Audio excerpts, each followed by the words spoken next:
All right, next up is Krusty Krab. Krusty Krab. This is Mr. Krabs is asking for this, obviously. So here we go. All right. Krusty Krab. This is one of the few things I know about SpongeBob. Krusty Krab is voiced by Clancy Brown. You mean Mr. Krab? Sorry, yes. I most recently saw Clancy Brown when Angie and I played through Detroit Become Human. Oh yeah, he was really good in that. Yeah. If you could have a dream integration or crossover in this game, what would you want to see? I mean, just take your favorite game, you know? Yeah. That would be easy. But like, I think like Spider-Man is one of my favorite games, but I don't know if I would want to just like deep clean New York. Okay, that's a good point. Like, think of a cool environment of something that you like. Well, heck, with you and all your Atlas stuff. Yeah, I mean, you could probably like do like Persona 5. You know, you could do like there's this place. One of the main places in the game is called Cafe LeBlanc. That's where like you live. You could do like that maybe. What about the Red Room or Velvet Room? What's the it called? Velvet Room? Yeah, that would be funny. Do the Velvet Room. Yeah. Do they? Yeah, I was just about to ask. Do they do crossovers with? I guess they do, because that's what this is. It's not just video games; it's movies and TV shows. So far, this was the first, because the other two were both Square properties. Or wait a minute, is Tomb Raider still Square, or did they give that up? I don't know. I don't either. But what is this though? This is just Nickelodeon or something, I think this right? is. I mean, there are some SpongeBob games, but I don't know if this has anything to do with it. Yeah, you know what? What if it's just the games this publisher's made? Yeah. Yeah, and at which point, I don't know. Have to look up what they make. A Lego one would be kind of cool. Yeah. Lego movie, maybe just to make it more interesting. And you spray out like blue studs instead of like regular water. Do they make this game for Switch?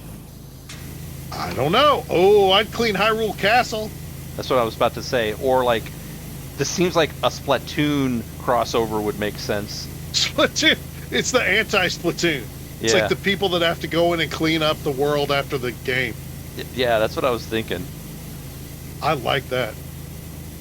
You've got your second video up on ReFantasio? Metaphor, yeah. Did you see that, I guess? Uh-huh. Oh, yeah, cool. That one actually took a lot longer to make than the first one.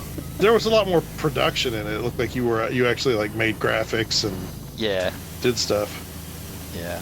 Translating all that text took a lot of work. I figure out, so is this language, is it a language or is it just a cipher? Well, the runes are made up. Okay. From what I can tell, those never existed before. I tried to find if that was a thing, and apparently they're not. But they just equate to English letters, right? Yeah, to the English alphabet, which, but and Esperanto you can write in using the English alphabet. Okay. I guess I should explain what we were talking about a minute ago. There's a game coming out next year called Metaphor ReFantasio. It's made by the people who made Persona. And so I'm like really excited about it. And they showed a video trailer recently. And so I just did like a breakdown of it. Oh yeah, we didn't really give that any context, did we? Yeah, that was like new Rockstars level breakdown stuff. Yeah. It's really good. I got a lot of really positive feedback from people on it. Yeah. They were like, "Oh my god, you found way more stuff than I've seen anywhere else." And I'm not even doing anything with it. This is just because I'm excited for the game. I just want people to like know things. Doing it for fun. Awesome. Yeah. I will say that I'm out of ID. There's no more I can be. That well is dry now. There's nothing else to be found. You're saying no part 3? No, not unless they come out with another video or something. Okay. Because there's nothing else I could find. That's it. Hey, look at this. come back to the back of the building for a second. Look at this. Crab smells. That's funny. Oh my god, there's a whole ton of like stuff back here on the back of this trash bin here. Come take a look. There's just all kinds of graffiti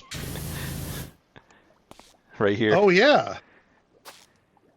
Starfish rule, barnacle head, dogfish loves catfish. I wonder if those are all references to Camp Coral. Sounds like it would be something. Oh my gosh, there's something across the street to do too. The Chum Bucket. Oh yeah, that's yeah. I've heard that name too somewhere. Probably SpongeBob. Yeah, but since I don't watch the show, where did I hear it? I don't know. You knew Mr. Krabs' name. Yeah, that's what I'm saying. Like I just think it's cultural osmosis type situation. I think one of the next games I play while we're in the summer lull here is Final Fantasy VII's remake. Now you had started that, right? Yes. I only really did the first assault, like after they get off the train and plant the bombs. Gotcha. And then got out into the city and stopped. So it's almost like I played a demo more than actually got really any momentum in it. We might even. Man, is it pretty! Yeah. Oh yeah. That's one I'd like to watch you play that. But I beat that game back when it first came out. Yep. And there's so much of the story I have no memory of. Yeah, I'm the same way. I remember, like, someone will say, I remember character names and stuff. Yeah. But not necessarily how the story plays out. Right. But the nice thing is this remake doesn't keep it all in sequence. And it kind of diverts a little bit from the game. Yeah. But not in offensive ways, just in ways that make it interesting. Yeah. It's like it's like a director's cut or something. Yeah. And it changes, it's not the real time, or it's not what's turn-based combat. They've changed it into sort of more of the Final Fantasy 15 action RPG. Oh, we had an idea for a video using our switches, and viewers tell us if there's a certain mode or certain play we need to be looking into.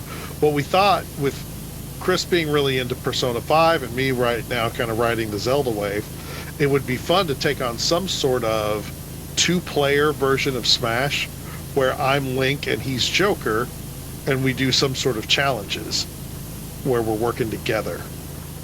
And I'm sure I can find some, but if you guys have any thoughts or like, oh, this would be perfect, do this, please let us know. Yeah, especially if there's like a mode. Maybe if there's such a thing where we could be like, there's a challenge mode if you do this, or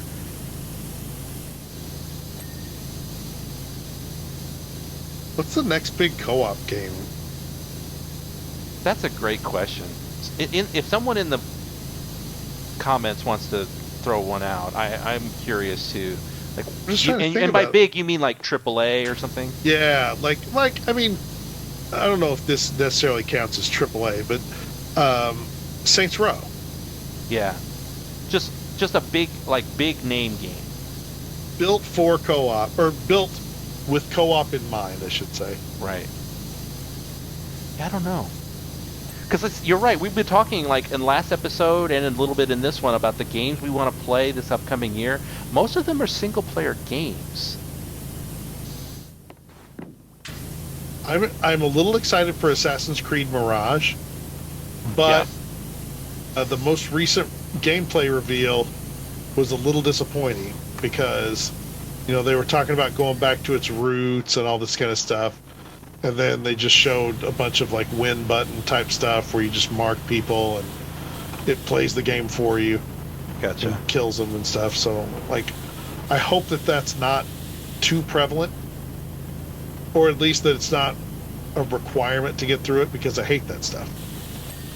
Yeah. And by win button, if you've never heard me gripe about this stuff before, like the recent Splinter Cells, there was like a mark and execute function where you tag 4 guys, and then regardless of where they are, it just auto plays the game for you, and just like he'll move the gun from target to target and pop each one in like a cutscene instead of actually.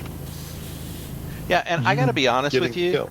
Like, I completely understand 100% and agree with everything you're saying, but I always found that mechanic so satisfying to use for some reason. It's very cool. It looks good. I wish that it had been in, I think we've talked about this before, I wish that they'd put that in like a Jason Bourne game.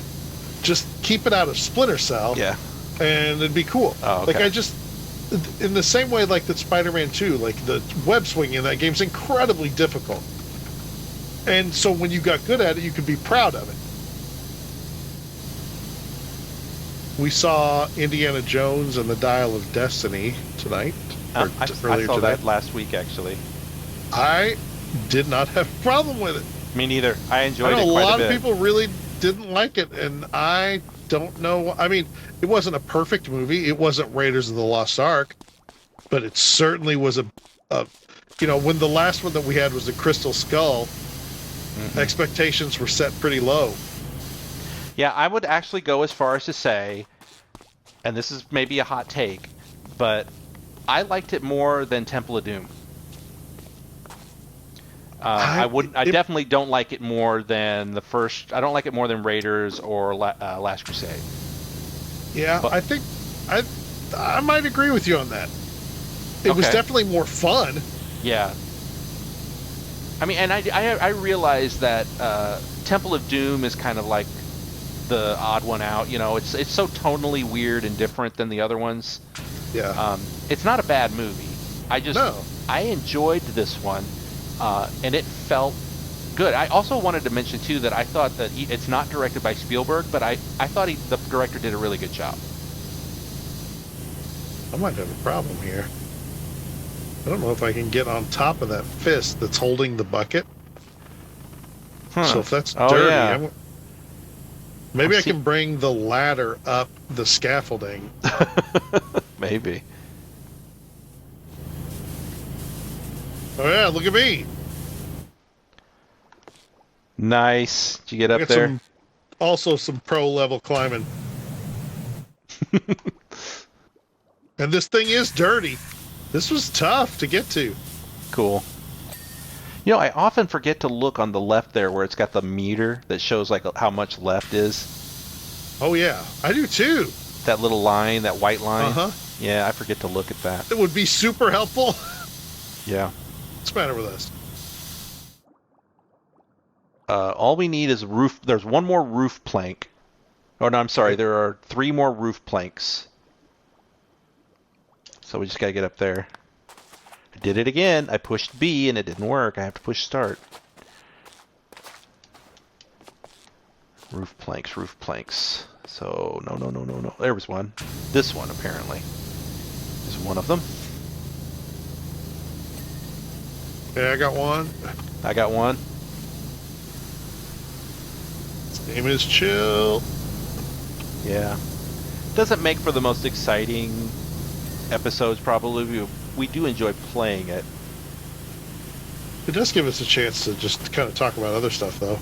Yeah, we don't really, if we're playing a real game, we don't really talk about production stuff or what we're doing outside of the co-op mode, you know? Yeah. Yeah, it's kind of cool for that. If you're watching this, do you like this? Or would you rather us get to playing games? Yeah, and you could be honest. You could say, like, nah, don't play this game anymore. If you said that, we would take it to heart. But at the same time, kind of play whatever we feel like playing. We don't have, like, a strategy for this channel. Yeah, I mean, if we like it and you like it, it's kind of win-win. Yeah. Yeah. Yeah, there it is. I guess I somehow got it by accident. The time lapse! Let's see it. Oh, this one's neat because I'm working on one building and you're doing the other. Does it show both buildings in the shot? Yeah, we could see everything. It looks cool. Awesome. All right, there we go. I don't even know if there's another job after this one, but there we go. Another SpongeBob. This is fun.